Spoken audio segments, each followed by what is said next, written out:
우리 이제 이번 주간 그 셀별로 안수가 진행되어집니다.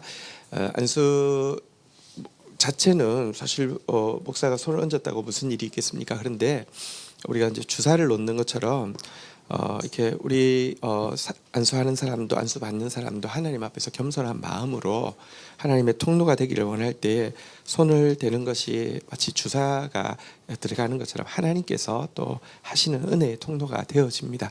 그것은 성경에 이제 기록되어져 있는 은혜의 방편이기 때문에 우리가 하는 것입니다. 사모하는 마음으로 또 나아갈 때 하나님께서 성령의 불로 함께하는 은혜가 있을 것입니다. 자, 오늘 우리 히브리서 5장 1절부터 보도록 하겠습니다. 히브리서 5장 1절부터 오늘 7절까지 내용입니다. 먼저 1절, 2절, 3절 교독하고 시작하겠습니다. 대제사장마다 사람 가운데서 택한 자이므로 하나님께 속한 일에 사람을 위하여 예물과 속죄하는 제사를 드리게 하나니. 2절 같이 읽겠습니다. 시작. 그가 무식하고 미혹된 자를 능히 용납할 수 있는 것은 자기도 연약함에 휩싸여 있습니다. 3절 같이 읽겠습니다. 그러므로 백성을 위하여 속죄제를 드림과 같이 또한 자신을 위하여도 드리는 것이 마땅하도다.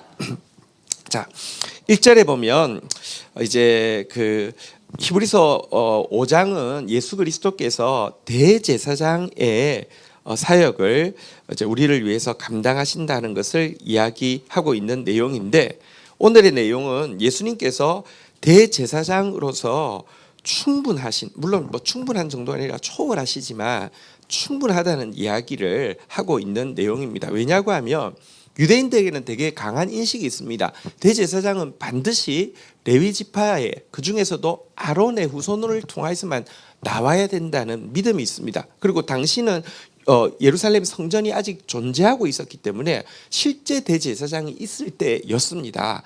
그러니까 예수님이 대제사장이라고? 유대 지파고 레위 지파도 아닌데, 아론 자손도 아닌데, 이런 의식이 강하게 남아 있을 수 있기 때문에 예수님이 성경적으로 볼 때 대제사장으로서 충분하고 실은 비교할 수 없이 초월하다, 이거에 대해서 이야기하는 내용입니다. 먼저 대제사장에 대해서 이렇게 표현하고 있습니다. 보니까요, 한번 따라하겠습니다. 하나님께 속한 일에 사람을 위하여. 자, 대제사장이 하는 일이 무엇이냐? 하나님께 속한 일을 하는 사람인 동시에 백성을 위해서 일하는 사람이다, 이렇게 대제사장을 규정하고 있습니다. 이것은 하나님과 사람 사이에 중재자 역할을 하는 것이 대제사장의 중요한 임무다라고 이야기를 하고 있는 것이에요. 그리고 대제사장이 이 중재 역할, 교량의 역할로서 감당하는 두 가지 일에 대해서요, 이렇게 소개하고 있습니다. 한번 따라하겠습니다. 예물과 속죄하는 제사.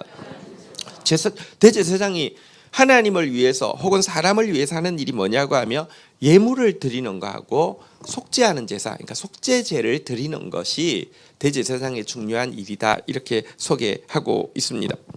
자, 이 중에 예물과 그 속죄하는 제사 중에 속죄하는 제사가 좀 익숙하니까 먼저 속죄하는 제사부터 설명을 드리겠습니다.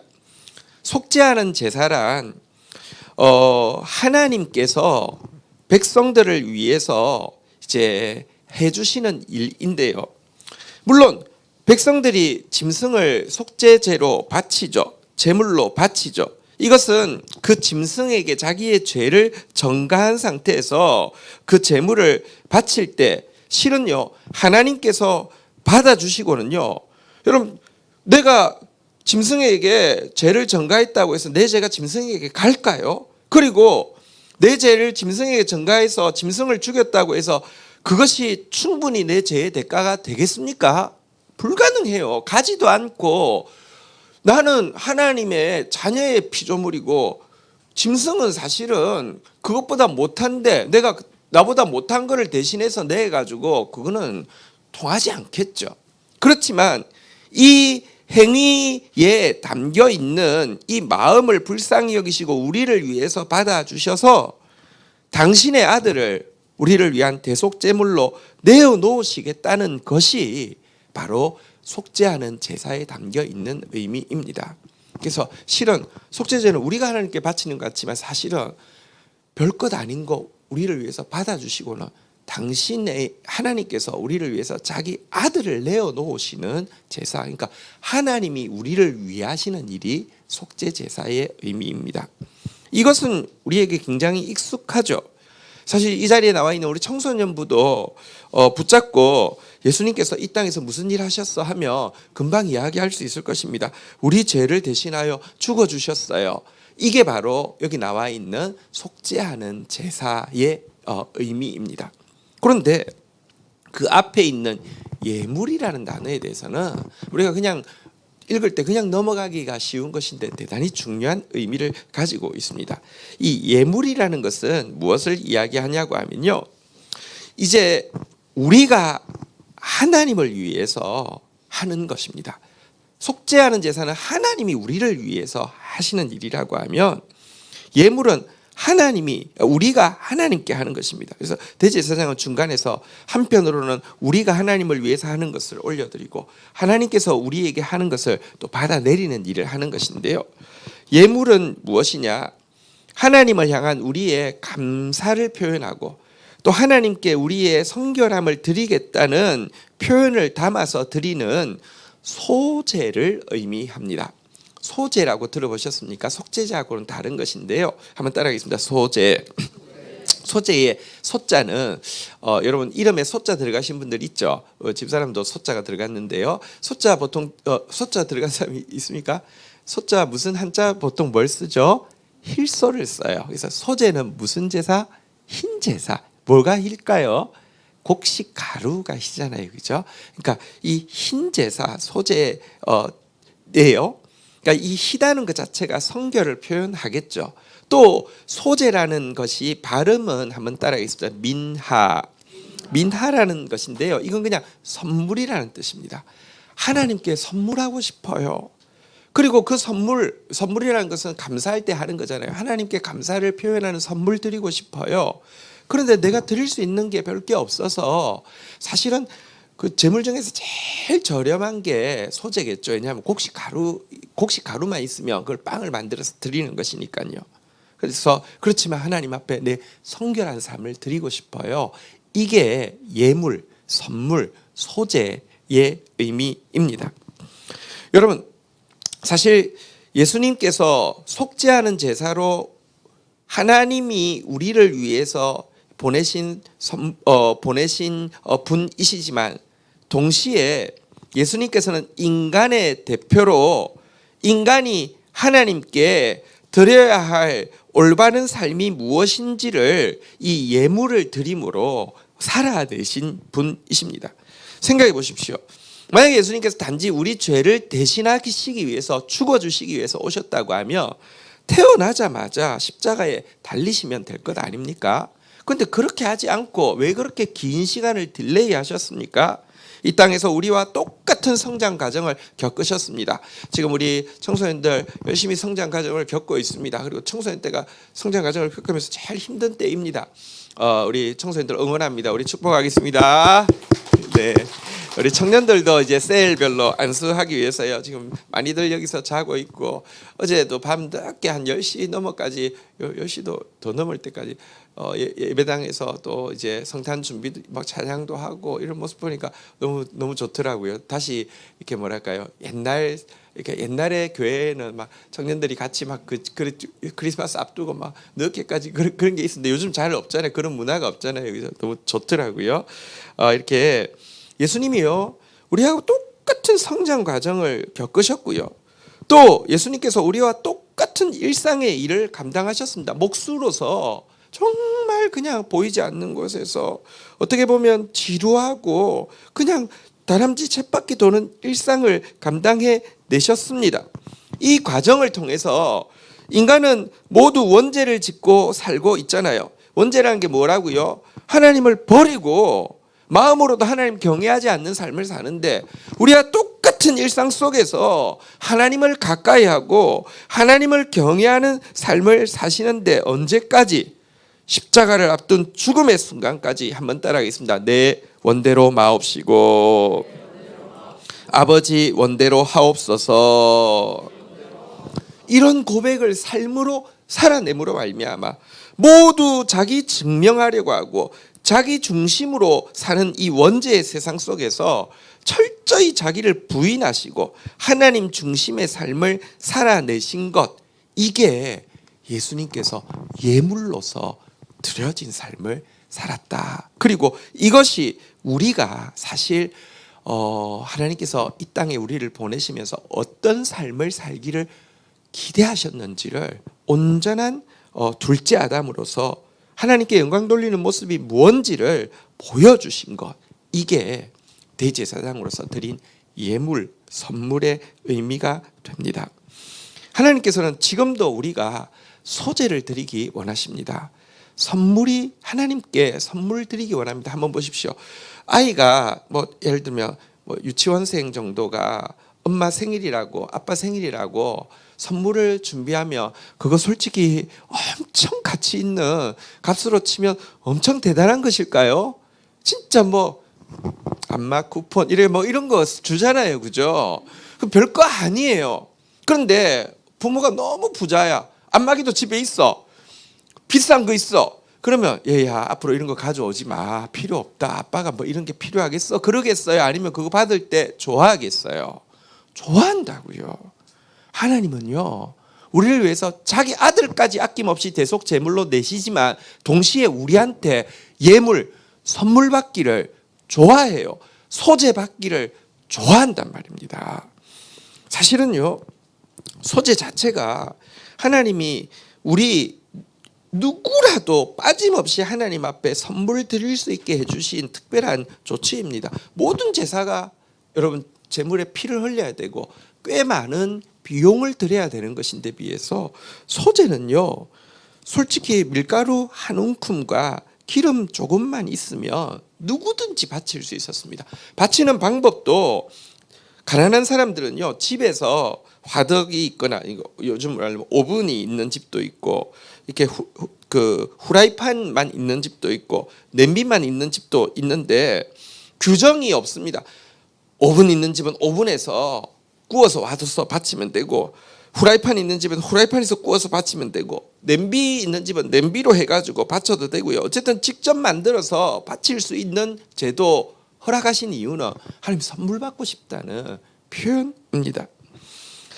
우리가 어떻게 이 소재에 이 그러니까 그 빵이 될 수 있는지 과정 한번 좀 빵 만드는 걸로 한번 좀 설명을 드리겠습니다. 빵을 만들려고 하면 제일 먼저는 그 밀알에서 이제 껍질을 벗겨야 되겠죠. 자, 껍질을 벗기고 나면 뭘 해야 되겠습니까? 밀알을 부숴야 되겠죠, 그죠? 자, 부수고 나면 아까 소재에는 기름을 반드시 넣어야 된다고 했습니다. 보통도 이제 우리도 빵 만들려고 하면 마가린이나 이렇게 버터나 이거 넣어야 되는 것처럼요. 기름을 이제 막 잘 썼겠죠. 밀가루하고 기름하고. 그 다음에는 불에다가 이제 올리겠죠. 그 다음에는 이제 빵이 되어서 나오면 식탁에 올라가서 먹어 치워지게 되겠죠. 근데 이 소재의 빵에는요, 누룩이나 꿀은 절대로 들어가지 못하게 되어 있고 반드시 요즘 시오빵 소금빵 유명한데 반드시 소금을 치게 되어 있습니다. 이 과정을 거쳐야지 하나님께 드리는 이제 소재 빵이 되는데 간단하게만 좀 설명드리겠습니다. 밀알에서 겨와 알을 분리하는 작업을 해야 되는데요. 이것은 뭘 이야기하냐고 하면 하나님께 우리가 소재의 선물이 되려고 하면요, 우리 삶에 껍질처럼 단단하게 붙어있는 죄악이 벗겨져야 됩니다. 주님 앞에 예배 때 나올 때마다 우리 주님 앞에 신음하고 싸우는 게 뭐냐고 하면 여러분 생각보다 죄악의 껍질이 단단합니다. 너무 붙어 있어서 이게 껍질인 줄도 모릅니다. 말씀 앞에 설 때마다 죄악이 자꾸 드러나고요. 내 가슴을 치고 내 껍질을 벗기는 노력을 하는 게 중요합니다. 껍질이 벗겨지면 어떻게 됩니까? 빠야 됩니다. 자아가 분쇄되어야 하는 것이죠. 우리 안에 성품, 재능, 의도 중에 좋은 것이 있습니다. 좋은 것 있다고 하나님 쓰실까요? 아니요. 그거마저도요, 가루가 되도록 받지 않으면요 쓰실 수가 없습니다. 이거 좋은 날인데 그냥 써요, 그런 거 없습니다. 그냥 빠져야 됩니다. 자꾸 자아가 다루심을 받아야 됩니다. 그리고 나서는 기름하고 섞는데, 여러분 아무리 좋은 밀가루라고도 해도 밀가루가 덩어리져 있어서 빵 먹는데 밀가루 덩어리가 이렇게 나오면 안 되겠죠, 그죠? 완전히 섞여야 되는데요. 기름은 성령을 상징하는 것 아실 것입니다. 성령이 나의 모든 부분을 간섭을 해야지 하나님 받으실 만한 소재의 빵이 됩니다. 우리 특세 기간에 한번 나눴죠. 제가 좋아하는 김수경 자매가 성령이 개입하시니까, 그죠? 옛날 같으면 그냥 뭐 기독교인들끼리 가서 막 헌신하고 왔는데 믿는 부모님이 막 잔소리하면 막 이렇게 했을 텐데, 성령께서 개입하시니까 자기가 얼마나 역겹게 보이고 자기가 얼마나 부끄럽게 보이고 통곡이 나오고 기름이 섞여져서 그래요. 아직 기름이 안 섞여진 사람은요, 말씀 들어도요 내 안에까지 안 들어오니까 여러분 그냥 딴 생각만 하는 거예요. 성령이 완전히 섞이면요 하나하나 말씀하십니다. 그리고 나서는요 불을 통과해야 하는데요, 다시 이야기합니다. 아무리 좋은 밀가루라고 해도 빵이 잘 구워졌는데 안에 보니까 밀가루가 하얀 게 보여. 근데 이야기해요. 주인한테 이거 뭐예요? 그러니까 이 밀가루 유기농이요, 괜찮아요, 먹어도 아무 상관없어요. 그래 안 되는 거잖아요. 여러분 불을 통과해야 합니다. 옛사람이요 진짜 새 사람으로 변해야 합니다. 아직도 나에게 있는 옛사람의 이 자아들, 여러분들 진짜 성령의 불을 통과하고 새 사람이 되어야 합니다. 성령의 불이라는 게 뭐냐고 하면요, 나를 죽이는 걸 이야기해요. 재물에 성령의 불이 임한다는 건 나를 죽이는 걸 이야기해요. 성령은 은사가 아니라 여러분 내 옛 자아를 불태우는 걸 이야기하는 거예요. 내가 새 사람이 되어야 한다는 것입니다. 그리고 나서 멋진 빵이 되면, 빵의 핵심은, 여러분들 이게 하나님께 드려지는 소재 빵의 핵심은 진열되어 있는 것에 있는 게 아니라 결국은 먹혀서 안 남아야 합니다. 정말 자아가 부인됐다는 건 어떤 거냐고 하면요, 먹혀서 자기가 없어지는 것입니다. 그런데 꿀과 누룩은 절대 넣지 말라고 했는데요, 누룩은 과장, 위선 이런 것 이야기하고요, 꿀은 탐욕, 쾌락 이런 것 이야기합니다. 이방 제사는 반드시 꿀과 누룩이 들어가는데요, 하나님 앞에 드려지는 것은 여러분 과장, 위선 이런 거 하나도 없도록, 여러분 어쨌든 우리 성도들 사실 느끼한 분 안 계십니다. 그래서 너무 좋은데요, 그래도 더 몸부림쳐야 됩니다. 누룩이 어느새 들어온다니까요. 또 여러분 꿀, 탐욕, 쾌락 이런 것들 빠지지 않도록 노력해야 하고요. 마지막으로 이 소재의 빵에는 반드시 소금을 치게 돼 있었는데요, 이 소금은 언약의 소금이라는 것입니다. 하나님과 우리가 맺은 영원한 언약을 상징하는 소금 언약이라고 하는데요, 다시 말하면 우리가 드리는 감사와 우리가 드리는 이 성결이 하나님께 올라갈 수 있는 것은 우리의 감사가 너무 완벽하거나 성결이 너무 깨끗해서 올라가는 게 아니라 예수 그리스도의 언약 때문에 받아들여진다는 거, 이게 또 은혜라는 것을 끝까지 기억해야지 하나님 드시기에 아름다운 빵이 되고 선물이 되어지는 것입니다. 그런 저와 여러분들이 되기를 주의 이름으로 축원드립니다. 7가정이었는데요, 우리가 매일 이런 삶을 살아내므로 말미암아 예수님께 드리는, 하나님께 드리는 안마 쿠폰, 뭐 심부름 쿠폰 이런 것이 되기를 주의 이름으로 축원드립니다. 자, 그런데 여기 또 1절에 보니까 이렇게 돼 있습니다. 대제사장마다 한번 따라하겠습니다. 사람 가운데 택한 자이므로. 대제사장이 되는 되게 중요한 조건은 반드시 사람이어야 한다는 것입니다. 왜 사람이어야 합니까? 2절에 보면 나와 있죠. 2절에 보니까요, 사람이어야지만 사람 가운데는요 무식한 사람이 있습니다. 또 미혹된 사람이 있습니다. 어디에 꽂히면요 딴 건 안 보이고 그 생각만 합니다. 무슨 말을 해도 그 말만 나오게 되십니다. 그건 미혹당해 있는 상태입니다. 그런데 여러분 대제사장이 사람이어야 되는 중요한 이유가 있습니다. 자기도 사람이고 자기도 연약해서 언제는 무식한 말 했던 적도 있고 언제는 자기도 어디 꽂혀서 미혹당한 적이 있기 때문에 그 사람이 이해가 돼야 돼요. 목사가 여러분이 이해가 안 되면 그건 좀 문제가 많은 거예요. 내가 완전 착각하고 있는 사람일 확률이 높아요. 나도 얼마나 연약합니까? 나도 얼마나 무식한 일 많이 했습니까? 나도 얼마나 미혹되기 잘했습니까? 그러니까 용납이 되는 거잖아요. 그죠? 근데 이를 위해서 대제사장이 되려고 하면 1차적으로는 사람이 되어야 한다. 사람 중에 뽑는다. 이렇게 이야기하고 있는데요. 바로 이것 때문에 예수님께서 인간의 몸을 입으신 것입니다. 우리를 충분히 용납할 수 있도록, 우리를 완전히 이해할 수 있도록, 그래서 우리에게 그냥 마음이 통할 수 있도록 하기 위해서 예수님께서 사람이 되신 것입니다. 사람의 몸만 잠시 빌려서 오신 것이 아닙니다. 진짜 사람이 되셨습니다. 그리고 시간만 때운 것이 아닙니다. 얘야, 요즘 요즘 군대가 좀 짧아져 가지고요. 우리 영신이 또 이제 일병입니다. 근데 옛날에는 막 3년 했잖아요. 하나님 말씀하십니다. 얘야, 저 사람도 3년 군대 가는데 나 33년만 좀 그래. 그러면 하나님께서 그 예수님 이야기합니다. 국방부 시계 거꾸로 가도 가는데 뭐 이 세상 시계도 뭐 가겠지. 33년 한번 버텨보자 하고 그냥 버틴 게 아닙니다. 이 세상에서요 정말 인간이 겪을 수 있는 모든 일을 몸소 경험하셨습니다. 예수님이 경험하신 일들을 한번 나열해 볼까요? 태어나자마자 비참한 피난민 생활을 했습니다. 요즘 난민들 얼마나 막 어려운지 막 지중해 건너오다가 아이들 막 물에 막 죽고 막 이런 모습 보잖아요. 그죠? 예수님 난민 생활 하셨습니다.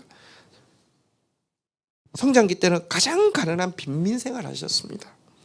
그리고는 성장기 때 제일 많이 들었던 이름이 뭔지 아십니까? 예수님 이름 뭔지 아십니까? 마리아의 아들입니다. 무슨 뜻이냐면 사생자라는 것입니다. 너 어디 불륜을 통해서 낳은 이런 오해를 계속 받으면서 자라셨습니다. 예수님은 육체적으로 연약함과 질병을 그냥 종합병원처럼 가지고 다녔다라고 이야기하고 계십니다.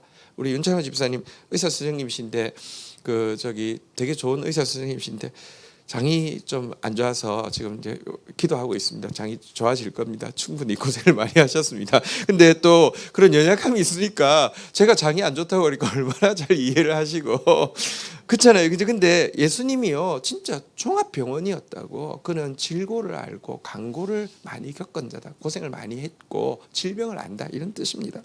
또 예수님 형제들로부터도 가장 가까운 형제들로부터도 오해를 받고 따돌림을 당했죠. 세상에 자기를 드러내려고 하며 예루살렘 중심지 가서 하지 저 뭐 하는 거냐고 뭐 이런 예수님을 가장 가까운 형제들도 막 그렇게 오해하기도 했고요. 가장 가까운 제자에게 나중에 팔리고 버림받고 배신당하기도 했고요. 재판에 가서 여러분 부당하고 억울한 판결 받으면 병이 나잖아요. 뭐 석궁 영화 있잖아요. 억울하니까 그냥 쏘아 죽이고 싶잖아요. 근데 예수님 세상에서 가장 억울한 재판을 가장 억울한 프로세스에 의해서 받으신 분이잖아요. 그리고는 나중에는요 자기 온 민족으로부터 버림받습니다. 우리는 가이사의 충신입니다. 저를 죽이소서. 자기를 우리로 치면 우리는 천황의 충신이니까 저를 죽이소서 뭐 이런 거 아닙니까? 민족에게 버림받고 또 인류가 고안해낸 가장 잔인한 고문과 사형 틀에 대명사인 십자가에서 죽으시는 일 전부 다 겪으신 이유는요 나를 하나도 이해하지 못하는 부분이 없기 위해서 다 겪어내셨다는 것입니다. 그런데 차이가 있습니다. 우리 이렇게 용납하시는 부분에서는 이해하시는 부분에서는 이렇게 제사장과 동일하지만 인간 제사장과 다른 점이 있습니다. 3절 한번 볼까요? 인간 제사장은요 이해가 되긴 되는데 왜냐하고 하면 자기도 연약하니까 자기도 죄인이니까 그래서 인간 제사장은 속죄 제사를 드릴 때요 반드시 백성을 위해서 속죄 제사 드리기 전에 누구를 위해서 속죄 제사 드려야 될까요? 자기 자신을 위해서 드려야 돼요. 그래서 제사장이요 속죄제 드릴 때 무섭습니다. 혹시 자기를 위한 제사가 온전하지 않으면 백성 위에서 대속죄일에는 한 번 지성소 앞에까지 나가는데 죽임을 당할 수 있습니다. 하나님 면전에 갔는데 죄를 온전히 회개하지 않으면. 그래서 발에다가 끈을 묶은 상태에서 갑니다. 그리고 끈에는 이제 이렇게 방울 같은 게 달려 있습니다. 살아 있으면 계속 방울 소리가 나는데 지성소에 들어가는 소리가 안 나고 안 나와요. 그러면 어떻게 합니까? 밖에서 줄을 끄집어냅니다. 그럴 정도로 제사장은 자기가 죄인입니다. 그래서 자기를 위해서 속죄 제사를 드려야 합니다. 하지만 예수님은 참 사람의 몸을 입고 진짜 우리가 되셨지만 그분은 죄가 없는 참 하나님이십니다. 그래서 우리가 읽었던 히브리서 4장 15절 16절에 보면 이 대제사장에 대해서 이렇게 이야기하고 있죠. 교독하겠습니다. 히브리서 4장 15절 우리에게 있는 대제사장은 우리의 연약함을 동정하지 못하실 이가 아니요 모든 일에 우리와 똑같이 시험을 받은 이로되 죄는 없으시니라. 16절 같이 읽겠습니다. 시작. 그러므로 우리는 긍휼하심을 받고 때를 따라 돕는 은혜를 얻기 위하여 은혜의 보좌 앞에 담대히 나아갈 것이니라. 이런 대제사장이 계셔서 얼마나 좋습니까? 오늘도 그분 앞에 담대히 나아가는 저와 여러분들이 되기를 주의 이름으로 축원드립니다. 자, 히브리서 5장 4절 넘어가도록 하겠습니다. 4절 5절 교독하도록 하겠습니다. 이 종기는 아무도 스스로 취하지 못하고 오직 아론과 같이 하나님의 부르심을 받은 자라야 할 것이니라. 5절 같이 읽도록 하겠습니다. 읽겠습니다. 시작. 또한 이와 같이 그리스도께서 대제사장 되심도 스스로 영광을 취하심이 아니요 오직 말씀하신 이가 그에게 이르시되 너는 내 아들이니 내가 오늘 너를 낳았다 하셨고.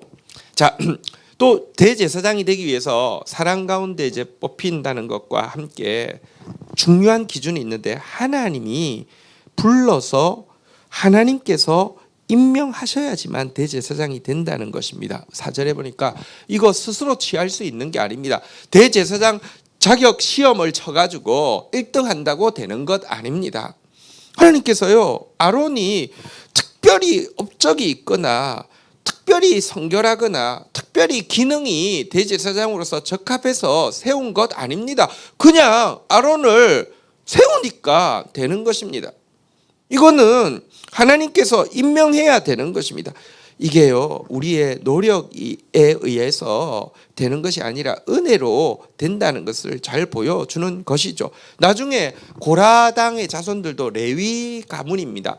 레위 가문이면 아론도 레위 가문입니다. 그런데 자기들은 대제사장은 안 되는 거예요. 아론의 자녀들만 되는 거예요. 이것 때문에 네가 거룩하면 얼마나 더 거룩하며 우리가 부족하면 얼마나 부족하기에 이것들이 감히 하면서 혼자 다 해먹으려고 하면서 이렇게 대항을 하는 장면이 나오죠.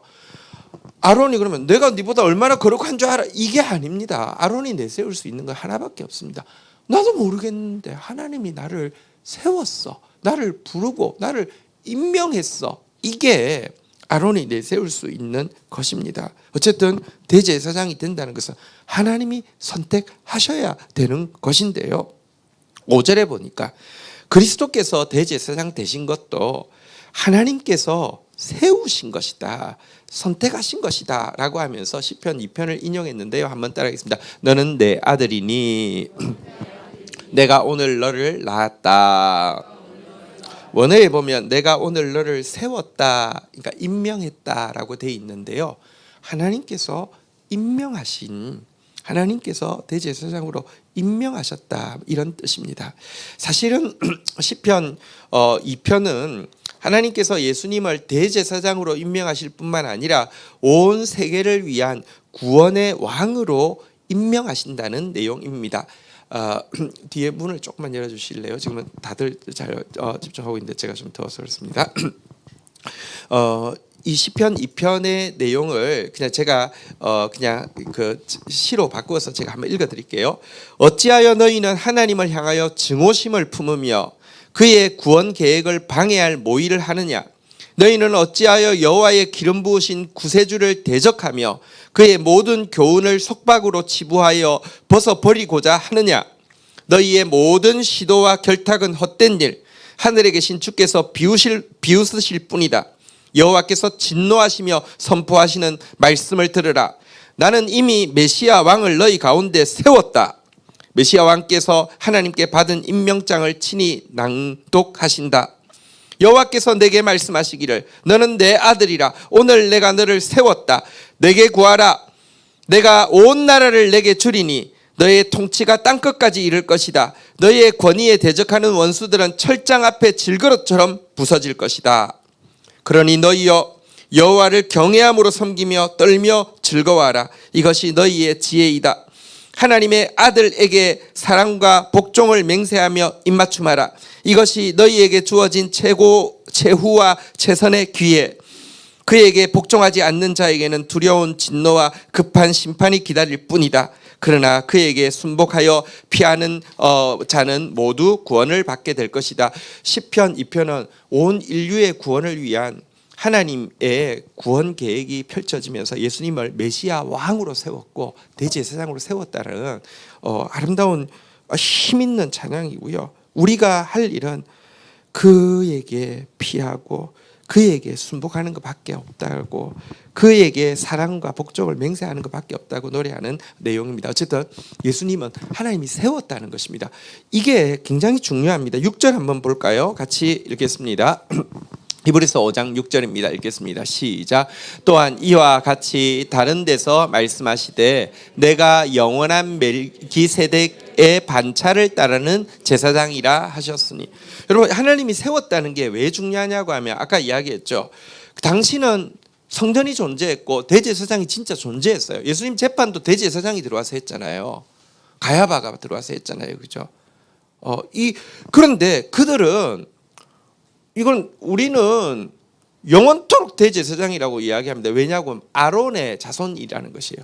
사실 다시 이야기합시다. 아론이 시험 봐가지고 1등 해가지고 전교 1등 하는데 너무 탁월하게 1등해서 야 너는 안 되겠다. 너희 DNA는 너무 좋으니까 너희 후손들만 해. 이게 아니잖아요.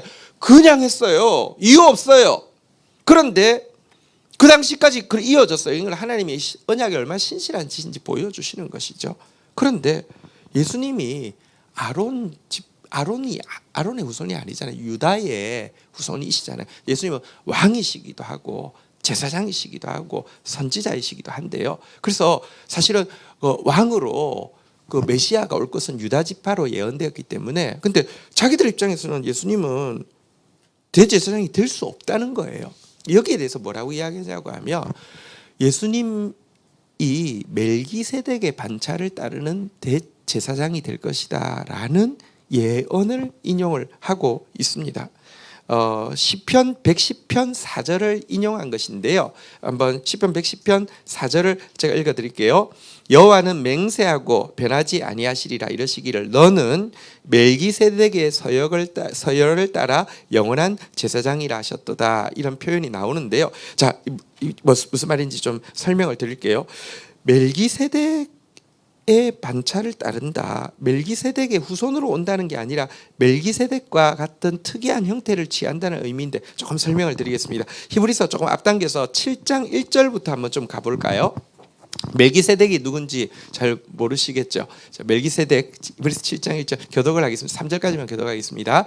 이 멜기세덱은 살렘 왕이요 지극히 높으신 하나님의 제사장이라 여러 왕들을 쳐서 죽이고 돌아오는 아브라함을 만나 복을 빈 자라. 누군지 아시겠죠? 아브라함을 축복했던 사람이죠. 자, 2절 읽겠습니다. 시작. 아브라함이 모든 것의 10분의 1을 그에게 나누어 주니라. 그의 이름을 해석하면 먼저 의의 왕이요 다음은 살렘 왕이니 곧 평강의 왕이요. 3절 제가 읽겠습니다. 아버지도 없고 어머니도 없고 족보도 없고 시작한 날도 없고 생명의 끝도 없어 하나님의 아들과 닮아서 항상 제사장으로 있느니라 돼 있는데 요거 좀 설명드리겠습니다. 사실은 이거 좀 내가 이것까지 알아야 돼 생각할 수 있지만 여러분 밖에 나가면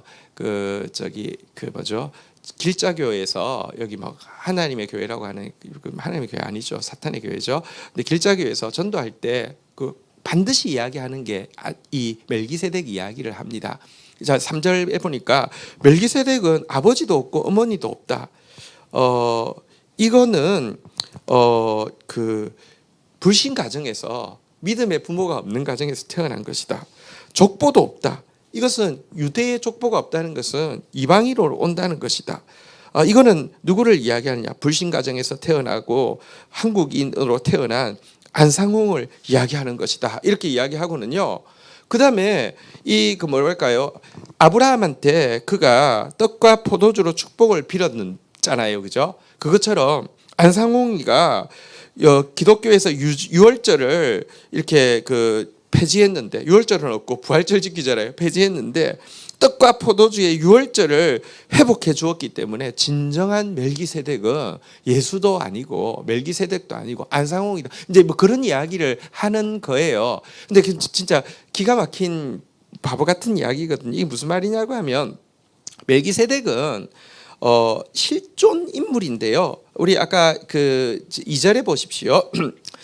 살렘 왕이라고 했는데 예루살렘 지역에 있는 실존 왕입니다. 그래서 근데 이름이 한번 따르겠습니다. 멜기세덱. 멜기세덱을 번역하면요, 세덱이라는 것은 이렇게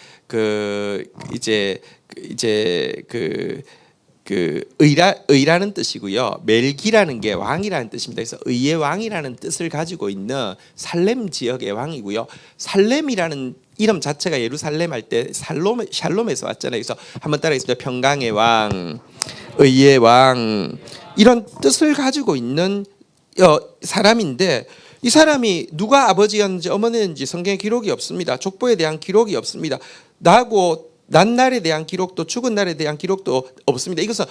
이거는 이게 안 죽었다는 뜻이 아니라 기록이 안 남아 있다는 뜻입니다. 그런데 이상하게 그가 얼마나 경건했던지 여호와의 이름으로 아브라함을 축복해서 처음에 등장한 대제사장으로, 이렇게 성경에 나타난 대제사장으로 나와 있습니다.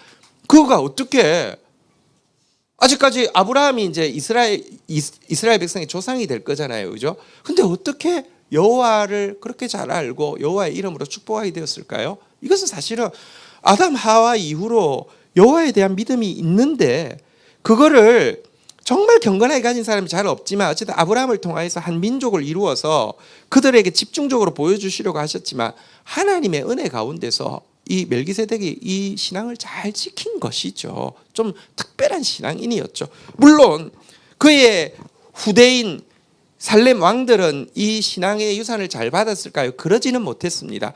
그가 실존 인물인 것을 알 수 있는 것이, 이스라엘 백성들이 가나안 땅에 갔을 때 기브온이라는 큰 지파가 권세가 있음에도 불구하고 종이 되겠다고 복송하고 왔을 때 살렘 왕을 중심으로 해서 이러다가는 큰일 나겠다, 밀리겠다고 해서 이스라엘을 쓸어버리기 위해서 연합군을 형성한 주축 세력이 살렘 왕이었는데요. 그 이름이 뭐냐고 하면 한번 따라하겠습니다. 아닙니다.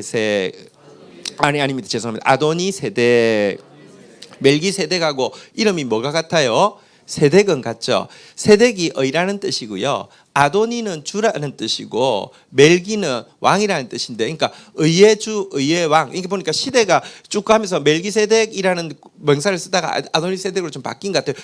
그러니까 같은 가문임을 알 수 있어요. 그런데 반역했잖아요, 그죠? 그러니까 실존 인물이고 그 아버지 때 정말 좀 특별한 마음으로 하나님을 섬긴 어떤 한 사람인데, 그가 아론 지파도 아니고, 아론은 아직 나오지도 않았지만 하나님께서 대제사장을 세운 것처럼 예수 그리스도를 세우셔서 하는 것이다. 이게 그 앞에 앞선 것이다. 그 이야기를 지금 하고 있는 내용입니다. 어쨌든 여러분, 여기서 아론이 은혜로 시작했다가 공로가 되어지는 거 우리 안에도 너무 많습니다. 여러분, 정말 끝까지 나의 나 된 것은 하나님의 은혜임을 아는 여러분 되기를 주의 이름으로 축원드립니다. 그래야지 하나님이 계속 붙잡고 일을 하실 수 있습니다. 마지막 절 읽고 마치도록 하겠습니다. 예수님께서, 이 예수님, 인성과 신성을 가지신 예수님, 어떻게 대제사장의 사역을 감당하셨는지 7절 읽고 마치겠습니다. 시작. 그는 육체에 계실 때에 자기를 죽음에서 능히 구원하실 이에게 심한 통곡과 눈물로 간구와 소원을 올렸고 그의 경건하심으로 말미암아 들으심을 얻었느니라.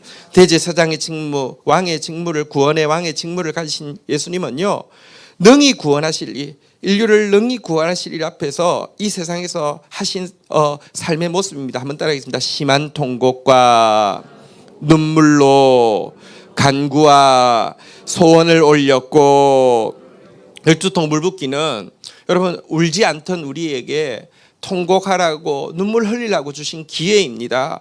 영적으로 미지근한 우리에게 간구와 소원을 올리라고 주신 기회입니다. 여러분들이 새벽을 깨우고 또 금식 같이 하면서 하는 이유가 여러분들 하나님 앞에서 예수님이 대신 흘려주셨던 통곡과 눈물, 간구와 소원이 이제 우리 것 되라고 하십니다. 어쨌든 이렇게 쏟아부으시면서 우리를 위해서 중보하셨고요. 한번 따라하겠습니다. 그의 경건하심으로 말미암아 이렇게 막 소원해서 이 소원이 가상에서 들어주신 거 이게 아니라요. 우리를 위해서 그렇게 중보하시고 근데 그는 경건한 삶을 사셨다는 것입니다. 모든 사람은 불만족으로 살아가고 원망하고 살아가는데 감사로 살아가셨고요. 모든 사람은 교만하게 살아가는데 겸손하게 살아가셨고요. 모든 사람은 불신앙으로 살아가는데 믿음으로 사셨고요. 모든 사람은 거역하고 살아가는데 오로지 예수님 순종하고 사셨던 삶을 경건함이라고 합니다. 이런 삶은 인간의 대표로서 죄를 다 걸머지고 죽으신 건 맞지만 하나님으로서 죄가 없으신 하나님으로서 우리의 죄를 다 걸머지고 죽으신 건 맞지만 하나님의 뜻대로 사신 이 경건한 삶은 무덤 아래에 짓눌려 있을 수 없어서 그의 겸손과 감사와 순종과 믿음은 무덤을 깨트리고 부활하셔서 구원의 영원한 길을 여셨다. 이것이 예수 그리스도의 사역인 것입니다. 이 예수님이 열어주신 그 길 우리도 오늘 걸어가기를 원한다는 소원 담아서 한번 찬양하고 주님 앞에 서는 시간 가지도록 하겠습니다.